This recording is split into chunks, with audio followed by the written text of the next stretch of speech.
As of March 21st, 2024, the Department of Justice, along with 16 other states, filed a lawsuit against Apple, alleging Apple is using exclusionary monopolistic practices in the smartphone market with the iPhone, and claiming to have internal documents from Apple that prove this.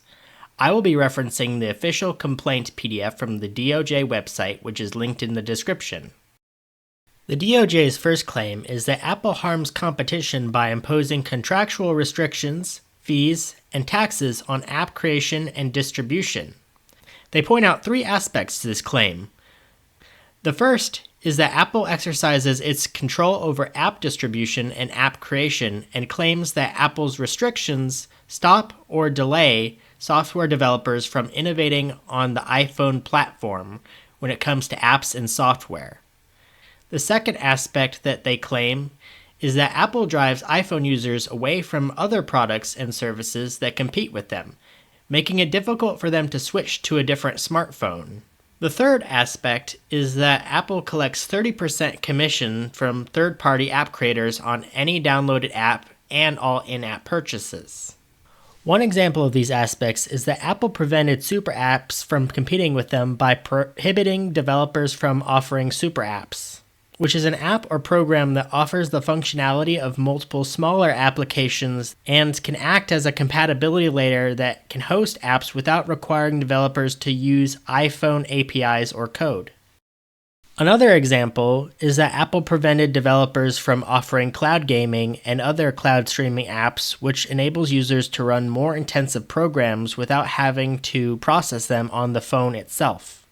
The second claim the DOJ made is that Apple uses APIs and other critical access points in the smartphone ecosystem to control the behavior and innovation of third parties in order to insulate itself from competition. The first example of this is that Apple allegedly degrades and undermines cross-platform messaging apps. It does this by not allowing third-party messaging apps the API necessary to send SMS messages on an iPhone. And also, they can't remain operating in the background when the app is closed, severely diminishing third-party apps' functionality.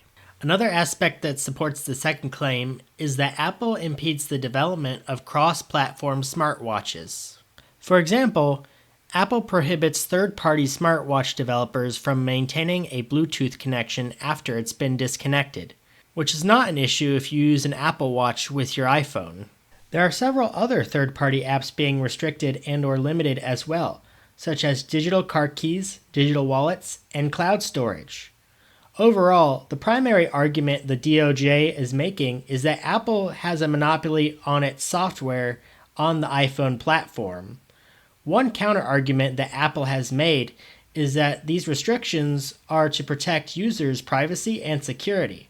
However, the DOJ disagrees with this and points out that Apple does not impose the same restrictions on their Mac computers, and on that platform, developers have more freedom to create and distribute software, while Apple is able to provide a safe and secure experience for Mac users. As a relief for Apple's alleged illegal actions, the DOJ wants Apple to enter a relief to cure its anti-competitive practices, such as preventing it from undermining various third-party apps and platform technologies, and modifying the terms and conditions for third-party developers. While they do want to limit Apple's restrictions on third-party apps, they don't want to remove them entirely, so Apple would still be allowed to block apps such as apps that contain malware. This is a controversial issue, as there are many iPhone users who acknowledge limitations of the product and still prefer it the way it is, so I won't tell you whether you should agree or disagree with the DOJ. Considering that the complaint document is 88 pages long, there's a lot of details I had to leave out for this video. So if you want to learn more about what the DOJ alleges, you can read the document yourself in the link below. I hope this video was informative, and I hope you have a nice day.